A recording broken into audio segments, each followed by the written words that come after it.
Hola, muy buenas tardes tengan todos y todas ustedes.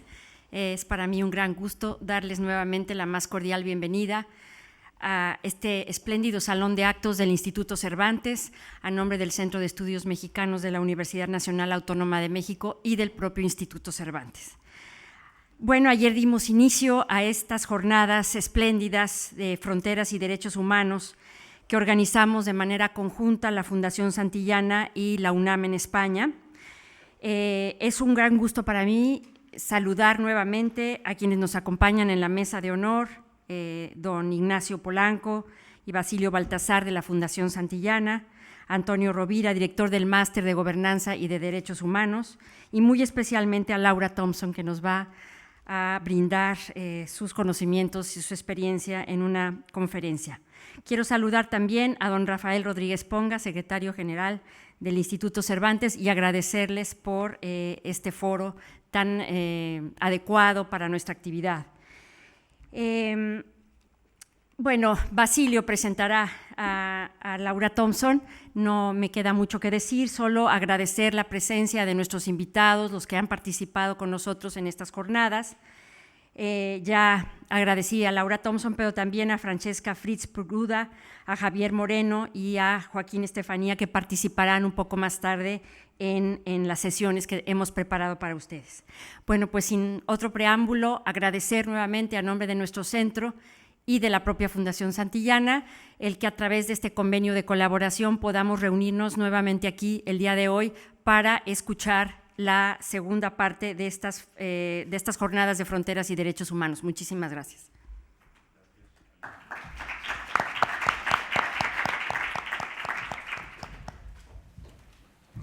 Gracias, Alicia. Simplemente estamos aquí acompañando a Laura Thompson e Ignacio Polanco para recordaros que esto es una de las actividades del Máster de Gobernanza y Derechos Humanos que desarrollamos con la Universidad Autónoma de Madrid, que tenemos el gran placer de desarrollar por primera vez un programa tan ambicioso como este con la Universidad Nacional Autónoma de México. Agradecer al Instituto Cervantes su hospitalidad, que nos acogen en este magnífico edificio, y doy la palabra a Ignacio Polanco. Luego tendremos ocasión de recordar todo lo que ayer se dijo y de comentarlo en el coloquio.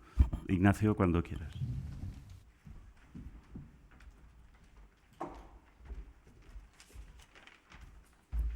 Bueno, buenas tardes.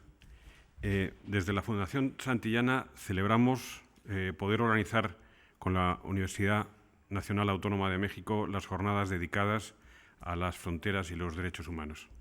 Iniciar así nuestro acuerdo de colaboración nos permite compartir en público una manera de entender las obligaciones que asumen nuestras respectivas instituciones. Ciertamente, el espectáculo de las personas desplazadas y retenidas en campos fronterizos no es lo que esperamos de nuestra sociedad. Que la Declaración Universal de los Derechos Humanos sea el alma de nuestras constituciones democráticas hacía imposible que algo así sucediera. Y, sin embargo, esta es la crónica de los hechos que nos vemos obligados a leer cada mañana.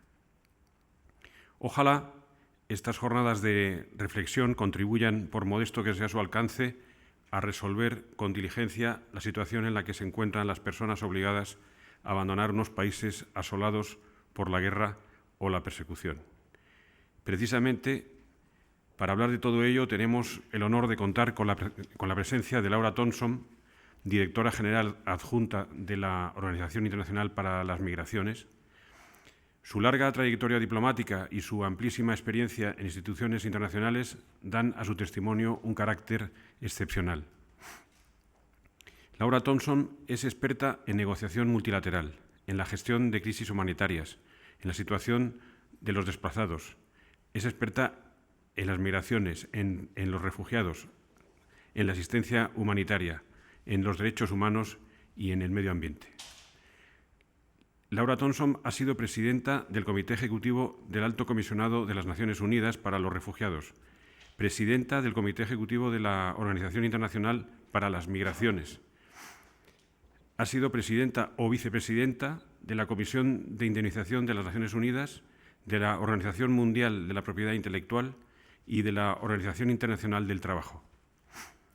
No agoto en esta presentación el largo y fructífero recorrido profesional de Laura Thompson, a la que, en nombre de la UNAM y de la Fundación Santillana, le doy ahora la bienvenida y la palabra, aunque está un poco afónica, pero va a hacer el esfuerzo.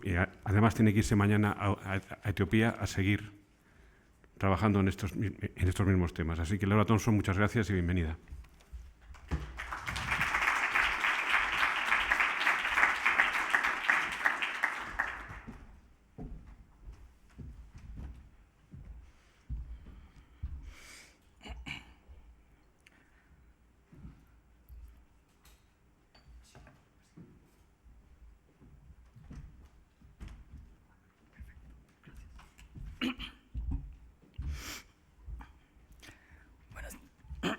Buenas tardes a todos. No es la primera vez que me pasa esto y les aseguro que no es por miedo escénico, es por pura casualidad. Pero bueno, voy a tratar primero de mantenerlos despiertos y segundo, interesados en el discurso. Cuando uno viene a dar una conferencia de este tipo, tiene ganas de dormir bien, levantarse bien y estar en todas las condiciones para hacerlo. Desgraciadamente no siempre pasa.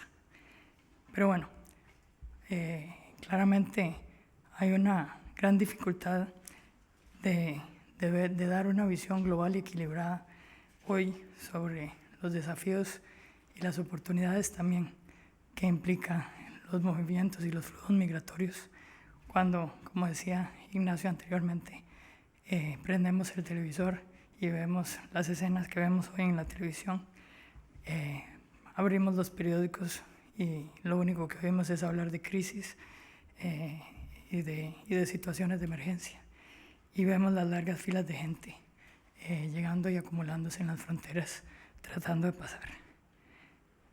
Sin embargo, realmente hay grandes razones por las cuales todo esto está pasando y hay maneras también de gestionarlo y bueno, yo voy a tratar de hablar un poco de eso. Voy a dejar también el tema de los refugiados, como está la representante del ACNUR, para que se discuta posteriormente. Pero la realidad es que obviamente con los actos terroristas que hemos visto, con los actos criminales que hemos visto todos, lograr esa visión un poco equilibrada sobre el tema migratorio, creo que si alguien me pidiera describir cuál es el desafío más grande que mi organización tiene, es justamente ese, es poder hablar de la parte positiva, de las oportunidades que la migración trae y convencer no solo a los políticos, sino también a todos ustedes, a la gente de la calle, a los que leen los periódicos, a los que ven la televisión, de que efectivamente no es solo un reto, sino que también es una gran oportunidad. Y voy a empezar por eso. Yo creo que el siglo XXI es el siglo de la migración. No lo empezamos a decir esto cuando empezaron a llegar los refugiados y los migrantes a Europa. La realidad es que hay 1.000 millones de migrantes en el mundo hoy, aproximadamente, obviamente. De esos 250 millones son migrantes internacionales que cruzan fronteras. Y todo eso depende mucho de cuál es la definición que uno utiliza sobre un migrante. Si es el que se va por más de un año, si es el que se va por un periodo más de 3 meses, si es el que se va a vivir a otro lugar. Pero bueno, el Banco Mundial, que es quien tiene los datos sobre eso, habla de 250 millones y de 750 millones de migrantes internos, o sea, de gente que nace en un lugar y se mueve dentro de su propio país a vivir en otro lugar y no solo en uno. Así que realmente hoy no podemos hablar de nuestras sociedades, de nuestras culturas, de nuestras economías, sobre todo, sin pensar en esa movilidad humana que existe y en cómo tratar de gobernarla lo mejor posible. La migración es y ha sido históricamente un fenómeno social. La gente ha emigrado desde el principio del mundo y no puede ser, es una realidad, es una realidad que no puede ser ni detenida ni dirigida necesariamente a través de medidas administrativas, como pretenden muchas veces en algunos lugares. Debe ser, a pesar de eso, gestionada, y debe ser bien gestionada para que pueda tener efectos positivos y minimizar los efectos negativos que todo fenómeno social tiene, no es solo la migración. Cuando hablamos de los migrantes, hablamos de una gran categoría de gente que tiene diferentes categorías legales. Hay dentro de esos migrantes económicos, gente que va a buscar mejores oportunidades laborales o económicas en otro país. Hay estudiantes, como ustedes aquí. Hay personas en busca de reunificación familiar porque sus familiares emigraron en el pasado. Obviamente hay refugiados y solicitantes de asilo. Hay personas que salen por razones de persecución política, conflicto, guerras. Y hay también desplazados, internos o externos, que se van de sus lugares de origen por desastres naturales, por degradación ambiental. Y hay también una serie de comunidades nómadas que nadie se acordaba que existen, pero todavía existen, que muy a menudo, particularmente en muchos lugares de África, se mueven entre fronteras. Estos factores migratorios, básicamente, los movimientos migratorios, son impulsados por factores paralelos, unos de atracción y otros de empuje, que hacen que esas personas dejen un lugar determinado para ir a otro lugar determinado. Y yo creo que eso es importante siempre acordarse, porque mucho hablamos, inclusive a nivel internacional dentro de los organismos, de los root causes, de las causas que generan la migración, y hablamos de la falta de posibilidades económicas, pero hablamos muy poco de por qué esa gente va hacia este lugar y no va hacia otro lugar. Y eso es un factor importante a tomar en cuenta. Y los países de destino lo olvidan muy a menudo en sus discursos también. ¿Cuáles son los factores claves de empuje? Bueno, primero, obviamente, están los factores económicos. La falta de oportunidades laborales, el desempleo, las crisis económicas y financieras, lo hemos visto aquí en España muy claramente. Los cambios demográficos es otro factor importante de empuje, y el aumento en la tasa de natalidad en algunas regiones. Los conflictos, obviamente, políticos, religiosos e interétnicos. El ACNUR habla de 60 millones de desplazados. Hoy voy a dejar a la colega del ACNUR dar todas las cifras que ellos tienen. Los desastres naturales, que hoy son más graves y afectan a mayor cantidad de gente, porque hay más gente que vive en ciertos espacios. Por explicarles nada más, el terremoto de Haití en el 2010 causó que hubiera 3,5 millones de personas afectadas, 1,5 millones de personas en campamentos que tuvimos que crear en 2 o 3 meses para albergar a 1,5 millones de personas. El ciclón en Filipinas, el Haiyan, afectó a 16 millones de personas, 4 millones fueron desplazadas. Entonces, lo que antes hubiera sido un evento que afectaba tal vez a 10,000, a 20,000, hoy afecta a 4 millones de personas y se convierten en eventos que son realmente difíciles de manejar. ¿Y cuáles son esos factores claves de atracción? Y quiero que en eso les quede un poco el pensamiento, porque realmente es la parte que casi nadie ve. Bueno, primero, naturalmente, los opuestos casi a los anteriores de empuje que hablaba. El crecimiento económico, que crea oportunidades laborales y económicas.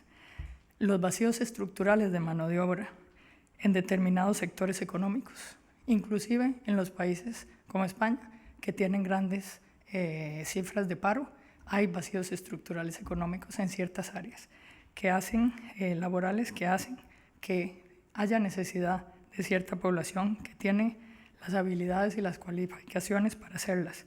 Estoy hablando de la agricultura, construcción, el cuidado de ancianos, claramente, pero también enfermeros y enfermeras, médicos, ingenieros, especialistas informáticos y en telecomunicaciones. Todo eso falta. Falta aquí, falta en los países de renta media, falta en los países europeos y falta en los países de mayor empuje como Estados Unidos y en la Unión Europea en general.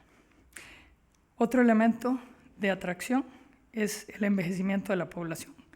y lo que se genera de esas disparidades demográficas. Por ejemplo, Japón y Alemania tienen una edad media superior a 45 años, mientras que India tiene 27. Entonces, obviamente, ahí no hay ecuación matemática que no sea claramente identificable. Se dice que para mantener la población actual de trabajo, o sea, la población laboral creo que se considera entre 25 y 65 años o entre 18 y 65 años, Europa necesitará más de 48 millones de inmigrantes en el 2050, si no, no tendrán la misma población. Y si en realidad lo que se quiere es mantener la tasa real de dependencia que existe hoy, o sea, la cantidad de gente que trabaja con relación a la cantidad de gente que no trabaja y que se mantiene por esa gente que trabaja, se necesitarán 183 millones más de migrantes. Entonces, eso solo demuestra que el sistema social europeo, que muchas veces mucha gente considera que está siendo afectado por los migrantes que llegan, depende, su vida, su existencia real, depende de que llegue esa gente a Europa y pueda efectivamente empezar a trabajar para poder cooperar, para que todos ustedes que están aquí, que van a tener en ese momento la edad de retirarse, puedan beneficiarse del retiro. Hay además un elemento esencial que ahora cada vez se ha vuelto más importante y es una competencia real por el talento y la cualificación. Los países desarrollados, pero no solo, los países de renta media alta, los países emergentes, están en una constante competencia por atraer ese talento. Y eso hoy, hace unos años, dependía mucho más de los salarios que se ofrecían. Y porque pagaban más, entonces la gente tenía más tendencia a ir a unos lugares. Hoy la gente, porque el mundo se ha globalizado también más, ve otras opciones y ve otras necesidades, como la calidad de vida, por ejemplo, las oportunidades de empleo de los cónyuges. Ya las mujeres queremos ir menos con los maridos y dejar de trabajar, pero ahora los maridos también no quieren dejar de trabajar, creo, con las mujeres. Entonces, las posibilidades de integración dentro de la sociedad, cuán bienvenido es la gente y cuánto no, todo eso forman parte de esos elementos. Pero hay otros fenómenos también que son muy importantes de tener en cuenta. Uno, y tal vez uno de los más grandes, es las nuevas dinámicas políticas y económicas mundiales, la creación de espacios de libre circulación. La Unión Europea es el ejemplo perfecto de eso. Pero no solo, tenemos espacios de libre circulación en el Mercosur, en la Comunidad Económica Centroamericana, más o menos, CARICOM, más o menos, pero la realidad hoy, hace poquito estuve con el expresidente Samper y me estaba diciendo cómo la UNASUR va hacia la ciudadanía sudamericana. O sea que si llegamos a eso, en realidad tendremos un espacio sudamericano de libre circulación y de libres derechos. Las revoluciones tecnológicas y de telecomunicaciones han hecho que el mundo se haga más pequeño. Las sociedades multiétnicas, las sociedades europeas, yo llegué a Europa hace unos cuantos años y en el momento que yo llegué las sociedades europeas eran casi todas todavía muy monoétnicas. Hoy la realidad es completamente diferente. La urbanización, la realidad es que estamos en el primer momento de la historia universal donde hay más gente que vive en las áreas urbanas que en las áreas rurales, más del 50%. Entonces eso ha traído también movimientos importantes de la gente que sale del campo hacia la ciudad y de los que entonces dejan de tener oportunidades en la ciudad y se van a otras ciudades a buscar esos. Y otro elemento que se ha ido generalizando es la feminización. Las mujeres hoy, el 50% más o menos de los migrantes, 48-50% son mujeres. Y no es que las mujeres antes no emigraban, pero simplemente emigraban acompañando a sus padres, a sus esposos. Hoy las mujeres emigran como jefes de familia, como cabezas de familia y andan también en busca de empleo. Los flujos migratorios hoy son más complejos. Antes la gente se iba de un país a otro. los españoles, los italianos se iban de acá para allá, los latinoamericanos nos veníamos para acá y nos quedamos el resto de la vida. Hoy no es así, la gente va por un par de años, se va para otro lugar, de ahí para otro. Los movimientos no son únicos en la vida de una persona, sino que son variados. Y el otro elemento es que la migración sur-norte, que ha sido la tradicional, hoy es igual a la migración sur-sur. Y bueno, esos movimientos entonces también se han vuelto muy complejos y ha ido creciendo una migración norte-sur que no existía casi antes, aparte de los retirados que se iban a vivir a países como el mío, a disfrutar del sol y del buen clima, pero ahora, y España es un ejemplo perfecto de eso, de una gran cantidad de jóvenes españoles que por los efectos del paro se han ido o a Alemania o a Inglaterra o a Ecuador o a Perú o a Argentina a buscar empleo, e incluso a otros lugares portugueses que se están yendo a Guinea, a Angola, a Mozambique, etc. Y un elemento para concluir con esto, que es la migración infantil. La cantidad de menores no acompañados que circulan en el mundo hoy es impresionante, con los riesgos que eso conlleva y con todos los abusos que eso conlleva, y sobre todo las violaciones de los derechos humanos de los niños. En todo este proceso, y a pesar de todo lo que vemos en las televisiones y en los diarios, ha habido realmente avances políticos muy importantes en los temas migratorios. Primero, la migración claramente ha adquirido un sitio primordial en las agendas nacionales e internacionales de los países, cosa que antes no existía. Antes solo era eventualmente entre ciertos países como México y Estados Unidos, que tenían una relación migratoria trascendental, pero aparte de eso no había foros regionales y foros globales que se viera el tema. Como estamos en una cátedra de derechos humanos, y esto me parece muy importante, hay hoy un reconocimiento absoluto de parte de todos los actores internacionales de la importancia de los derechos humanos de las personas y de los migrantes. Entonces eso ha aumentado, esa concientización ha aumentado, y de que esos derechos no dependen ni dejan de ser tan importantes porque uno se encuentra del otro lado de una frontera o por la condición administrativa en la cual se encuentra en un país. Entonces el hecho de que esté en situación regular o irregular no debe, teóricamente, claramente, no debe afectar los derechos de los humanos de los migrantes. Hay también un claro reconocimiento de la interrelación entre migración y desarrollo, la importancia de la migración y la movilidad humana en el desarrollo económico y humano, no solo económico, por el crecimiento, la reducción de la pobreza, la innovación, investigación, el intercambio social y cultural, tanto para los países de origen como para los países de destino, que los dos se ven beneficiados. Para darles algunos ejemplos, en los países desarrollados, por ejemplo, el mercado laboral, el 9% del mercado laboral de la Unión Europea de los 28 está formado por migrantes, 9% del mercado laboral hoy. Innovación y registro de patentes en Estados Unidos, 18% de las grandes empresas de Estados Unidos son fundadas por inmigrantes. Y 23% por hijos de inmigrantes. Se ha ido además identificando que los migrantes, por su naturaleza misma, son más aventureros que los locales.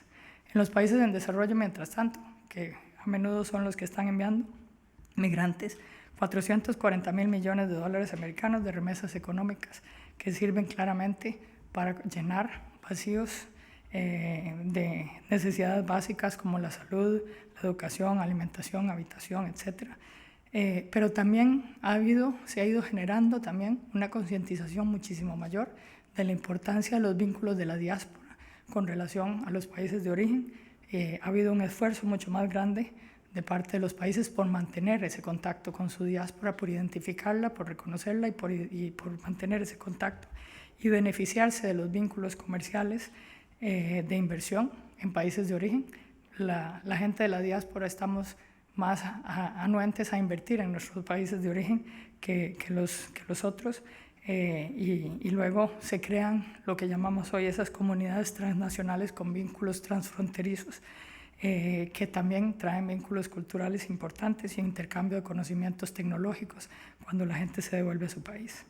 Así que todo eso ha llevado a que a nivel de Naciones Unidas el año pasado en las negociaciones para los Objetivos del Desarrollo Sostenible se reconociera la migración como una meta específica en el punto 10.7, facilitar la migración y la movilidad ordenadas, seguras, regulares y responsables de las personas. Esto es uno de los objetivos de desarrollo sostenible, para que vean el momento en que hemos llegado, entre otras cosas, mediante la aplicación de políticas migratorias planificadas y bien gestionadas, elemento que, como decía, es fundamental. Pero también dentro de toda la agenda de desarrollo sostenible, el tema de migración está muy presente, de manera transversal. Está mencionado en objetivos y metas en temas de necesidad de empoderar a los grupos vulnerables, la erradicación del trabajo forzado, la trata de personas y del trabajo infantil, la reducción al menos del 3% de los costos de transacción de las remesas, eliminación de corredores de remesas con mayores costos al 5%. O sea que hay una serie de elementos, y si uno hace un análisis un poco más profundo de los objetivos de desarrollo sostenibles, uno de los elementos y uno de los objetivos principales es el que no, se dice, el no dejar a nadie detrás, que son agendas que involucran a todas las personas de un país, y obviamente los migrantes son parte de esa gente que vive ahí. También en los acuerdos de París que se firmaron el año pasado sobre cambio climático hay un reconocimiento al tema migratorio, a la movilidad humana y a la importancia de la migración como medida de prevención, de respuesta y de adaptación a los cambios climáticos. Estamos en una etapa tal vez mucho más inicial en ese tema, es uno de los temas tal vez más modernos de los que nos toca hablar de vez en cuando y que me toca a mí muy a menudo hablar, pero hay claros vínculos, sobre todo como medida de adaptación. Hay también hoy una concientización de parte de los gobiernos de que hay una necesidad de coordinación a nivel nacional e internacional entre multitud de actores y contrapartes para lograr enfoques holísticos y que entonces los ministerios o las secretarías de gobernación, de trabajo, de salud, de educación, de planificación, de economía, de justicia, de relaciones exteriores, de interior, todos esos tienen que coordinarse en temas de migración. Y después vamos a hablar de por qué. Sin embargo, y a pesar de todo esto, el siglo XXI también es como el siglo un poco también mayor de la contradicción, porque en ese mundo más pequeño, con comunicaciones simplificadas, con gran apertura de mercancías, de fronteras para mercancías, para servicios y capital, es el siglo también donde se han creado mayores restricciones para los movimientos y los flujos humanos. Y es ahí donde el movimiento, la libre circulación de seres humanos es el elemento que falta en la ecuación total de la globalización y de la liberalización. Hay una creciente discriminación, xenofobia, exclusión y violaciones a los derechos humanos de los migrantes y una percepción realmente negativa de la migración y de los migrantes. Hay claramente una capacidad insuficiente de los estados para enfrentar el fenómeno migratorio y gestionar eficazmente esa movilidad internacional de las personas y las nuevas dinámicas, así como sus vínculos con otras cuestiones económicas, sociales, culturales y políticas. Y esto también se debe enormemente a una falta de información estadística de base, recolectada de manera sistemática y comparable, que permita realmente el desarrollo de políticas migratorias informadas, que favorece y que lo que realmente lleva a favorecer políticas que están fundadas en errores factuales y la creación de mitos que son utilizados de manera oportunista por los políticos y muchísimas veces también por los medios de comunicación. Y aunque existe realmente ese reconocimiento de la inherente naturaleza transfronteriza de la migración, la interdependencia de esas políticas migratorias de los estados, paradójicamente, existe aún un alto nivel de autonomía y soberanía de los estados para definir políticas migratorias y un enorme recelo de parte de los estados e interés de mantener esa total autonomía y que nadie influya. Como resultado, hay una carencia casi total de un marco institucional multilateral formal y coherente que regule la migración internacional, y que establezca normas y estándares internacionales. Y no hay tampoco una organización internacional con un mandato para crear esas normas. Y les estoy diciendo yo eso, que vengo de la organización que tiene el mandato, teóricamente. Pero no tenemos el mandato para crear las normas, tenemos el mandato para gestionar, pero no para crear normas. La única convención que realmente podemos decir, la Convención Internacional sobre la Protección de los Derechos de todos los trabajadores migratorios y de sus familias, que entró en vigor después de muchos años, el 1 de julio del 2003, ha sido ratificada únicamente por 48 países. Y eso revela exactamente ese recelo enorme de los países de que alguien les diga cuáles son los derechos y cuáles deben ser los derechos de los migrantes. Eso que ha ido creando que varias organizaciones internacionales con responsabilidades en asuntos transfronterizos, como por ejemplo derechos humanos, comercio, salud, trabajo, seguridad, inclusive cambio climático, han ido integrando en los últimos años aspectos específicos relacionados con la migración, pero que carecen de una visión holística e integral de la complejidad del fenómeno. Y una de las acusaciones que se le hace a esa convención justamente internacional sobre la protección de todos los derechos de los trabajadores migratorios es que tiene un enfoque exclusivo a los derechos humanos y que no toma en cuenta la complejidad del fenómeno migratorio en sí. Entonces, debido a esta ausencia de un sistema global formal para facilitar la gestión migratoria de arriba hacia abajo, ha surgido un enfoque al revés, de abajo hacia arriba, de reglas básicamente ad hoc y acuerdos informales a los que los estados se han ido adhiriendo de manera selectiva y participando en diferentes procesos y a diferentes ritmos y niveles. Entonces hay básicamente un sistema que en inglés diríamos disparatado de normas, en español disparatado quiere decir otra cosa, pero bueno, si no me corrige usted. Este vacío de gobernanza institucional ha resultado en la creación de un sistema realmente complejo y heterogéneo de procesos y entidades que trabajan en cuestiones de migración a nivel mundial, regional y subregional en manera, de nuevo, paralela y desconectada. Y este vacío también ha ido generando, y la falta de coordinación de los procesos ha hecho que también, al mismo tiempo, donde hay más recelo para los temas migratorios, se cree y se debata mucho más sobre la necesidad de crear un sistema global de gestión de la migración. Así que esas son las contradicciones que vivimos hoy en el tema de la gobernanza sobre la migración. Yo tenía algunos elementos sobre la relación América Latina-Europa. Yo sé que el tema fue discutido un poco ayer y para no hacerles muy larga esta presentación, lo único que quiero decir es en América Latina la migración ha sido tradicionalmente, a diferencia de otras regiones en el mundo, 93% casi del sur hacia el norte.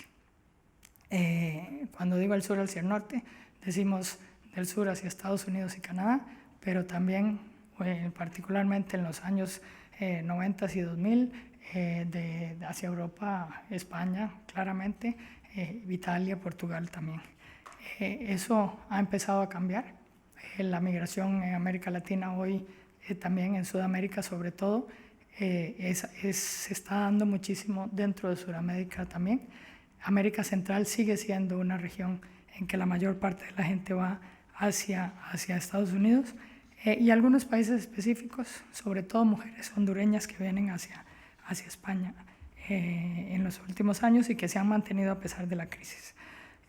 Otro elemento importante que ha habido en esta última década ha sido la gran partida de europeos hacia América Latina. Unos doble nacionales que se estaban básicamente retornando a la región debido a la crisis económica y financiera, pero también una gran cantidad de europeos, españoles y de otras nacionalidades, no solo. Hemos visto alemanes trabajando en México, hemos visto todo tipo de movimientos hacia América Latina, hasta tal nivel que la migración entre América Latina y España, creo que ese fue en el 2012, por primera vez había más europeos que iban hacia España, hacia América Latina, que latinoamericanos que venían hacia Europa.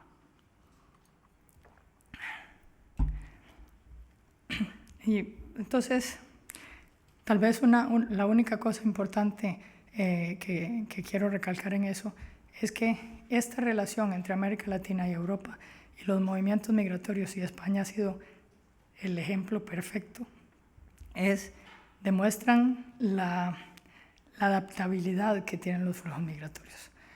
Yo siempre digo que una de las cosas que claramente los migrantes no son estúpidos.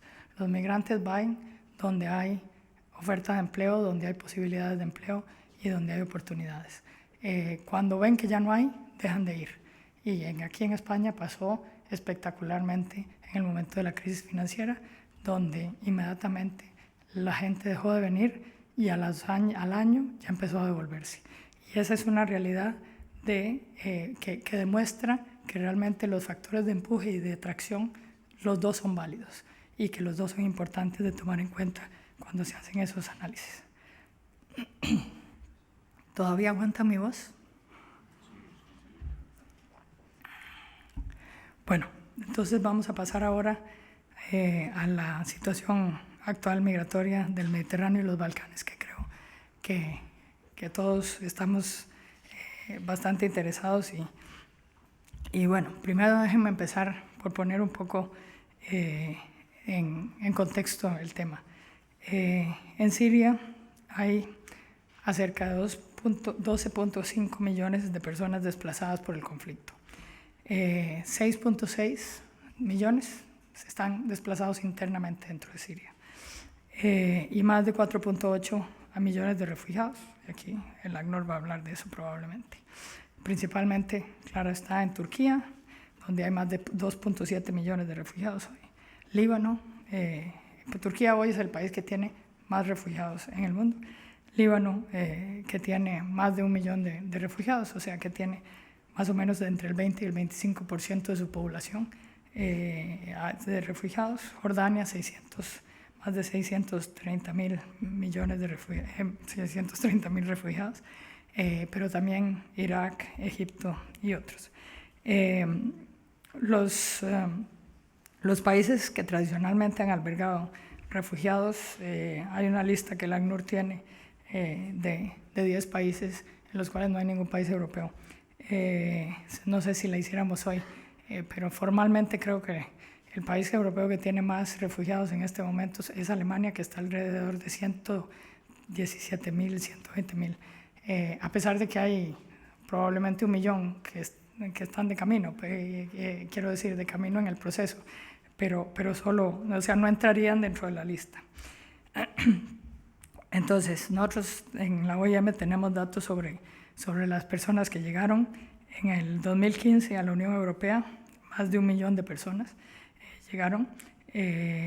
Grecia, más de 850.000, Italia, más de 140.000, y un trágico número de alrededor de 3.770 muertes. Esas son las únicas que nosotros tenemos información, porque se encontraron, no nosotros, pero las autoridades encontraron cadáveres que fueron identificables, pero no identificados, pero identificables.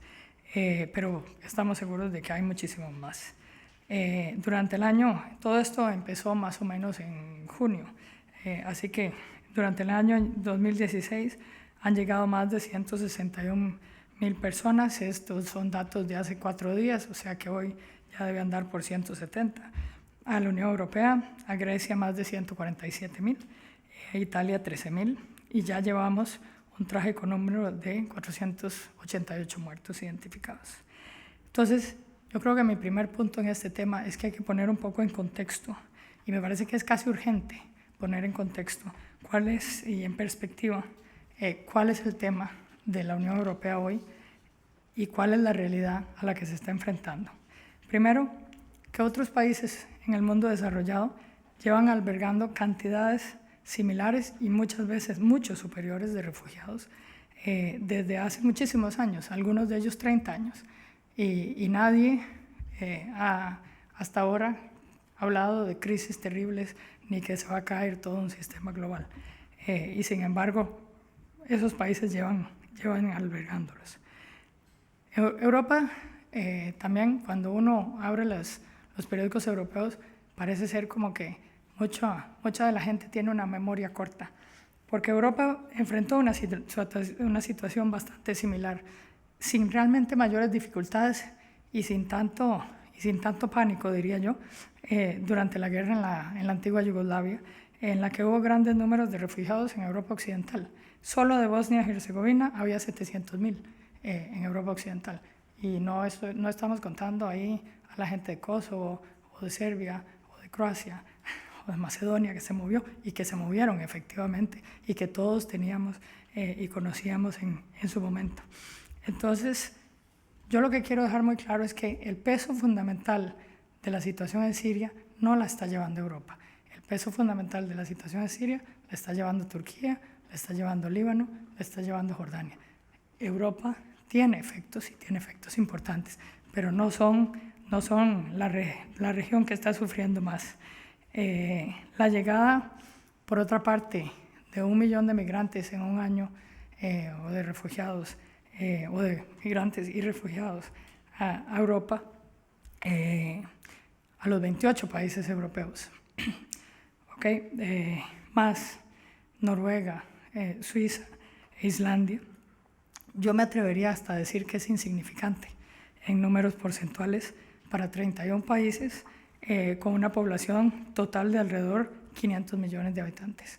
Entonces, de nuevo, vamos a tratar de poner estos temas en contexto. Cuando a Turquía llegan 2.7 millones y le decimos que tiene que quedarse con todos los que vengan en el futuro, porque ellos sí pueden, pero que los 28 países, los 31 de Europa, no pueden recibir a 1 millón más. Bueno, la conclusión se las dejo a ustedes. Yo creo que Europa tiene toda la capacidad de admitir el número de refugiados que están recibiendo en este momento. Y bueno, me atrevería a decir que muchísimos más de los que están recibiendo. Ahora, y voy a hablar de eso posteriormente. Y es el segundo punto, que es sobre la gestión de la situación migratoria. Yo creo que uno de los temas fundamentales, y por eso siempre que me piden que venga a hablar sobre el tema europeo, trato de poderlo hacer, es que los ciudadanos europeos tienen que sentir y ser asegurados por los gobiernos de que los gobiernos tienen la capacidad de controlar esos flujos migratorios y de que están llegando a Europa y gestionarlos de una manera efectiva. Y lo que hoy se habla es absoluta y totalmente de crisis, y si uno ve los periódicos, toda la crisis migratoria, la crisis de refugiados, la crisis, y esa incapacidad de los gobiernos de realmente responder a esa realidad que se está viviendo hoy. Cuando la realidad es que yo creo que sí existe la posibilidad de hacerlo. Esos flujos migratorios que están llegando entonces a Europa tienen una caracterización que les dimos el ACNUR y nosotros, que se llama son flujos migratorios mixtos.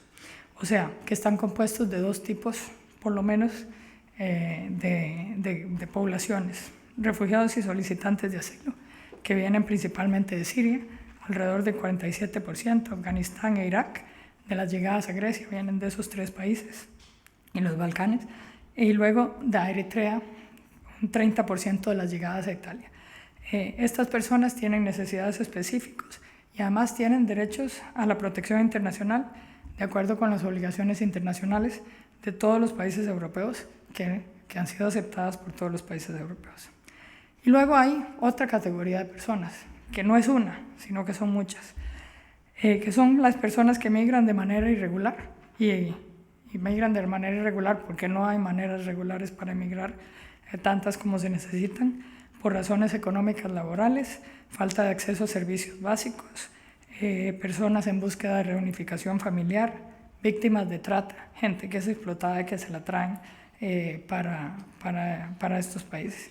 Y si bien estas personas no están cubiertas por la protección internacional del sistema del refugio, algunas de esas personas presentan vulnerabilidades específicas que requieren de diferentes grados de protección en aplicación de las normas de derechos humanos o derechos laborales. Para gestionar estos flujos migratorios mixtos, realmente no hay soluciones mágicas ni únicas. Se requieren una cantidad de soluciones complejas que incluyan, primero que todo, la identificación de las personas, su separación en función de diferentes categorías legales, refugiados, solicitantes de asilo, migrantes, víctimas de trata, menores no acompañados, etcétera, etcétera, y la determinación de esas vulnerabilidades específicas.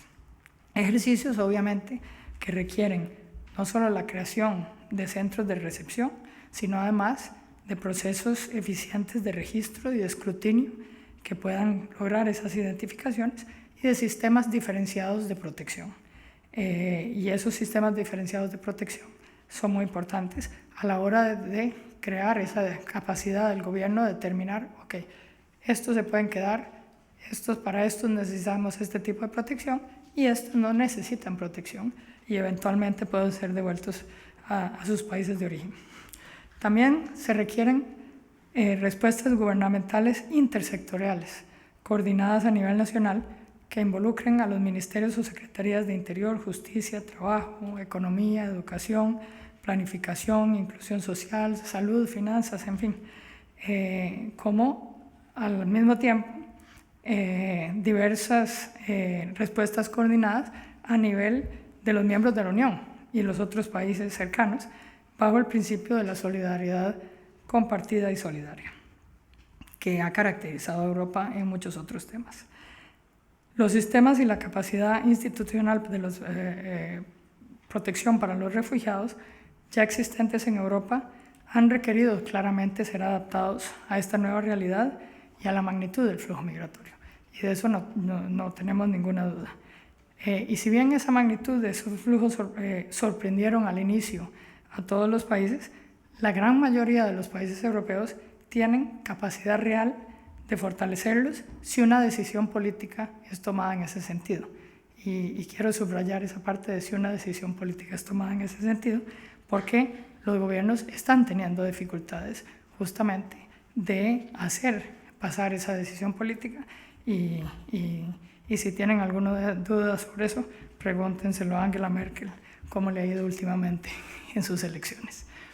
Entonces, eso me lleva a mi tercer punto, y es que además de ser una situación humanitaria compleja, la situación en Europa hoy, esta situación también emana más ampliamente de fallas sistémicas de desarrollo y de generación de políticas migratorias que respondan adecuadamente a los factores de atracción y de empuje de la migración entre, desde y hacia Europa. Las realidades del mercado europeo, aunadas con las tendencias demográficas de los países europeos que revelan una clara y creciente necesidad de inmigración para cubrir una serie de vacíos laborales estructurales en ambos extremos de cualificación. Y eso lo hablábamos antes. Cuando las políticas migratorias están realmente desconectadas de las necesidades laborales del mercado, lo que pasa es que la oferta y demanda laborales se llenan de manera espontánea, a menudo a través de migración irregular, poniendo, eso sí, a los trabajadores migrantes en situación de gran vulnerabilidad y potencial explotación, debido a que por la situación irregular justamente en que se encuentran, sus opciones de empleo muy a menudo se reducen al mercado informal de la economía y muchas veces inclusive al mercado negro del empleo. Por otra parte, las actuales políticas migratorias restrictivas en Europa han hecho que Europa se vaya volviendo mucho menos competitiva en la atracción de la fuerza laboral extranjera que otros países de destino, tales como Estados Unidos, Canadá, Australia e inclusive los países emergentes y de renta media, que aceptan de manera más pragmática la necesidad económica de la migración, están teniendo. Y yo les aseguro que en las discusiones con la empresa privada, muy a menudo, yo vivo en Suiza, y muy a menudo la empresa privada nos dice que se están yendo de Suiza por las dificultades migratorias que tienen de traer sobre todo las grandes empresas multinacionales, de traer los miembros de su personal por periodos de 2-3 meses o movilizar la gente de acuerdo con las capacidades que necesitan. Europa realmente necesita desarrollar programas de movilidad laboral que respondan a las necesidades del mercado europeo, llenen los vacíos, pero también los excedentes estructurales que Europa tiene de mano de obra y cualificaciones existentes, y apoyen el crecimiento económico, la innovación, la investigación, en vez de políticas basadas realmente en mitos y temores. Y para ello, claramente es importante contar con la información de base que permita también presentar tal vez para los políticos de una mejor manera esa necesidad económica de la migración y de la inmigración. La identificación y el reconocimiento de competencias, habilidades técnicas y profesionales de los migrantes es un elemento necesario, y hay diferentes, estamos en nosotros y la CEGIP también y otras instituciones que están trabajando en eso para tratar de favorecer y crear esa capacidad de reconocimiento. La identificación y la transferibilidad de los derechos sociales con terceros países es también fundamental, porque lo que está pasando es que como los derechos sociales adquiridos no son transferibles muy a menudo, entonces la gente que lleva algunos años trabajando en un país europeo se siente que se tiene que quedar, porque si no pierde esos derechos sociales y los años que ha cotizado y los años en la pensión y todo. Bueno, el Acuerdo Iberoamericano de Reconocimiento de los Derechos Sociales favoreció a mucho del retorno hacia América Latina de España. Y fue uno de los momentos en que justamente ese acuerdo se mostró toda la capacidad que tiene para favorecer esa movilidad humana desde una perspectiva real, pero además de que cuando hay una voluntad política para crearlo, efectivamente las cosas funcionan. Pero crear o facilitar esa movilidad laboral es solo una parte de la ecuación.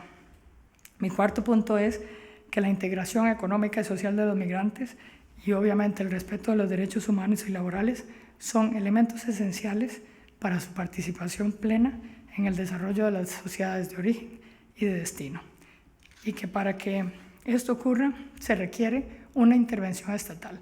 Estas cosas no pasan espontáneamente.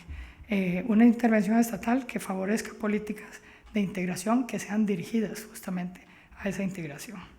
Primero que todo, la integración completa al mercado laboral y el mantenimiento de condiciones de trabajo decentes no son solo esenciales para los nacionales, sino también para los migrantes, ya que fortalecen también la autosuficiencia de los migrantes, disminuyen los efectos negativos de la descualificación que vemos muy a menudo.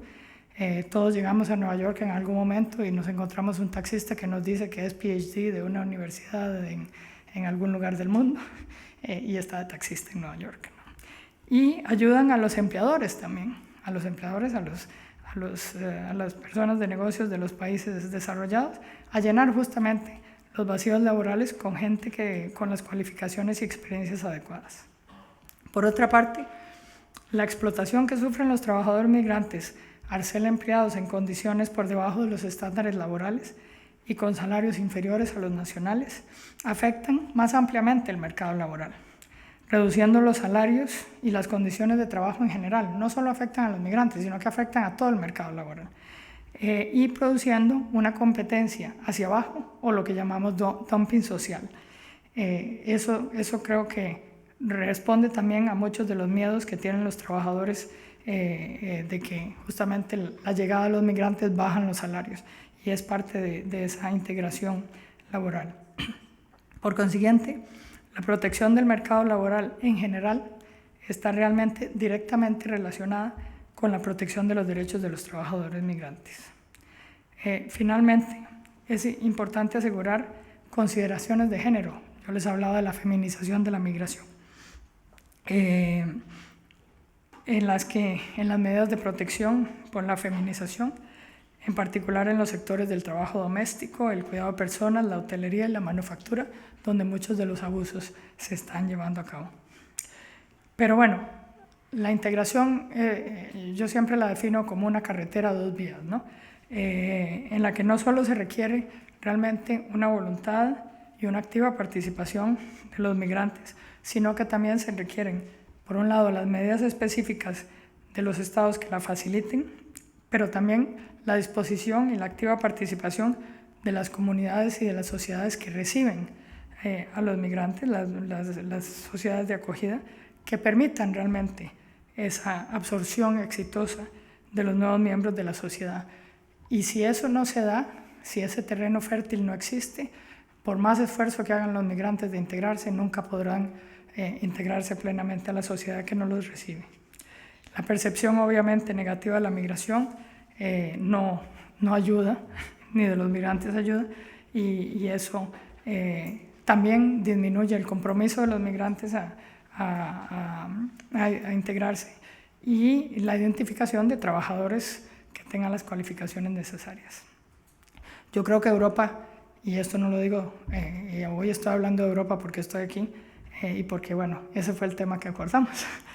Esto obviamente pasa en todos los lugares del mundo y todos los países tenemos desafíos muy parecidos, pero en Europa ciertamente no necesita más ciudadanos o residentes que se sientan discriminados o excluidos o considerados como de segunda categoría solo porque son primera, segunda o tercera generación de migrantes. Mi último punto es que la intervención en temas de integración laboral, económica y social de los migrantes no es únicamente una responsabilidad de los gobiernos y de los estados. Es fundamental involucrar a las autoridades locales. Ya se está haciendo cada vez más que las alcaldías toman un rol importante en esto, porque, como les dije antes, en la urbanización del mundo hay más gente que vive en las zonas urbanas que en las zonas rurales. Obviamente la sociedad civil tiene un rol también fundamental con todo el apoyo que dan, pero también, y es tal vez esta parte la que más se olvida, es necesario tomar en cuenta las opiniones y las necesidades del sector privado, porque el sector privado no es solo el sector donde la mayoría de los inmigrantes van a trabajar, sino que además es el sector para el que los migrantes y las habilidades y cualificaciones que traen consigo son a menudo esenciales para el éxito mismo de ese sector. Y es por eso que, y de sus negocios, y es por eso que es realmente importante el involucramiento del sector privado en esto. Es lo que menos pasa. Y bueno, yo llevo trabajando en los últimos año y medio en la organización toda una estrategia para trabajar con el sector privado, y realmente en este año y medio, cada vez que yo me reúno con un CEO de una compañía, me dice lo mismo. Me dicen, bueno, nosotros lo que quisiéramos es que no haya leyes migratorias. Nosotros lo que quisiéramos es que poder atraer a la gente que queremos en el momento que queremos y por el tiempo que queremos, siempre y cuando nos den el permiso para que esa movilidad exista, porque algunos los necesitamos por un mes, algunos los necesitamos por 3 meses y algunos los queremos guardar por 6 o 8 meses y muchos más por más tiempo. Así que realmente, y yo veo compañías que deciden irse, y se los decía de Suiza, porque dicen las leyes suizas son demasiado restrictivas, entonces nos vamos hacia Alemania porque preferimos tener la sede ahí y los movimientos son más fáciles. Entonces eso tiene mucha importancia. Pero también las compañías privadas tienen la obligación de desarrollar ellos mismos sus propias políticas que garanticen que los trabajadores en sus compañías y en sus cadenas productivas sean tratados obviamente con equidad, de conformidad con las reglas internacionales y los estándares laborales que garantizan los derechos humanos y laborales de los trabajadores migrantes, incluyendo desde el momento del reclutamiento internacional. Ese reclutamiento en nuestra experiencia en la OIM es el inicio del abuso y de la explotación de los migrantes en muchísimos de los casos. Para concluir, quisiera decir que realmente, en mi opinión, el mayor desafío que Europa tiene hoy no es buscar medios para cerrar mejor sus fronteras. Yo siempre digo que la migración es como el agua. Hoy estamos cerrando eventualmente entre un acuerdo entre Turquía y la Unión Europea estamos cerrando la entrada a Grecia, eventualmente, tal vez, y eventualmente a los Balcanes. Esa ola migratoria aparecerá en otro lugar, aparecerá en Italia de nuevo, aparecerá en España, aparecerá en Bulgaria, aparecerá en otro lugar, pero la gente, si los factores de empuje y de atracción no cambian, la gente se seguirá moviendo. Y es imposible cerrar un continente. Si no, preguntémoselo a los mexicanos que llevan los americanos años de poner muchísimo dinero y toda la tecnología que tienen para parar esa frontera, y sigue siendo uno de los corredores migratorios más grandes del mundo. Así que el desafío para mí más grande es encontrar la manera de utilizar la movilidad humana que existe, y no me estoy refiriendo en este momento al tema específico de los refugiados, porque esos tienen una protección internacional específica, para responder a sus necesidades económicas, demográficas y laborales actuales y futuras de Europa. Entonces, ¿cómo utilizar esa movilidad humana? ¿Cómo crear esas condiciones para que esa movilidad humana que está y que estará sirva para responder a esas necesidades? Para ello se requiere principalmente cambiar drásticamente el discurso de problemas y de crisis a uno de perspectivas y oportunidades. Yo sí creo, y cada vez que yo hablo con la prensa, la primera pregunta que me hacen la gente, los periodistas muy a menudo, es: dígame una cosa, directora, ¿cómo se puede resolver el problema de la migración? Y entonces mi primera respuesta normalmente es: bueno, podemos hablar de si es problema o no es problema, pero la realidad es que esa es la visión más general. Esto no quiere decir, y quiero ser muy clara en esto, que lo que yo estoy proponiendo aquí no es que las fronteras no sean controladas, ni que todas las personas deber entrar a cualquier lugar del mundo, y en este caso Europa, o que se puedan quedar en el territorio europeo sin ningún límite. Eso no estoy diciendo.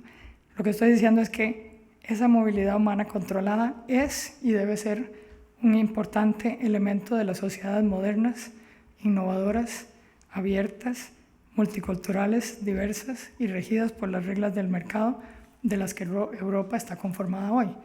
Es y debe ser un elemento importante.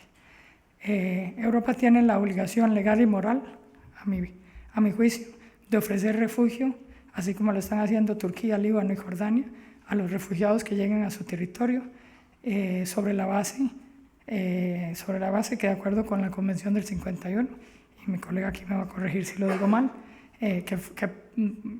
fue creada básicamente en un momento donde la mayor parte de las personas afectadas eran europeos. La protección internacional no está limitada a la proximidad geográfica. La protección internacional es irrelevante con el tema de la proximidad geográfica.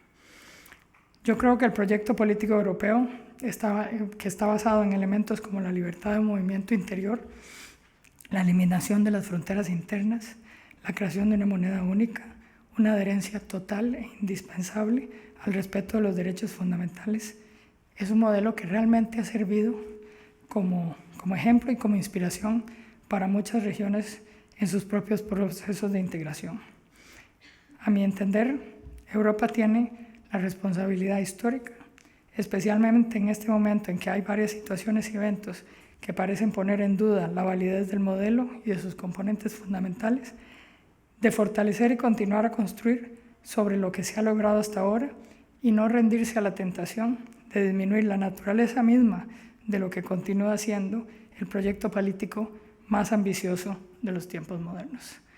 Y sinceramente, yo llevo ya más años de los que quiero contar viviendo en Europa, y una de las cosas que me entristece muchísimo es que cuando llegué a Europa, ser moderno, ser progresista, quería ser pro-europeo. Y hoy me parece que la situación es exactamente lo contrario. Los jóvenes sienten que para ser modernos y progresistas tienen que ser contra-europeos. Y ojalá eso cambie, porque realmente lo que se ha hecho en Europa, lo que se ha construido y lo que se ha invertido es de las cosas mejores que le han pasado al mundo. Y ojalá eso no cambie. Lo que les estoy proponiendo aquí no es una agenda fácil, pero sí les puedo asegurar una cosa, y es que el miedo no debe ser el timón de esta agenda. Muchísimas gracias.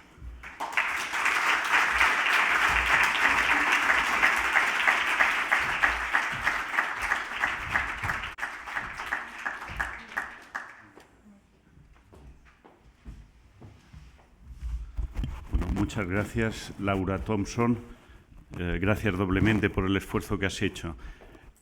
Bueno, yo creo que has dicho claramente que esa política migratoria que necesitamos tiene que estar basada no en mitos ni temores, sino en informaciones tan claras como las que tú has presentado y, desde luego, en unos principios que hasta ahora son los que han articulado nuestro proyecto europeo. Pero en el caso de que esto no sea suficiente, al menos el temor a perder nuestras pensiones sí que podría ser un argumento muy convincente para que esos 45 millones de emigrantes que vamos a necesitar empiecen a encontrar alojamiento en Europa. Gracias, Laura. Vamos a hacer ahora una pequeña pausa y en la mesa redonda que va a coordinar Joaquín Estefanía, después tendremos un coloquio en el que podremos compartir todas nuestras impresiones. Gracias de nuevo, Laura.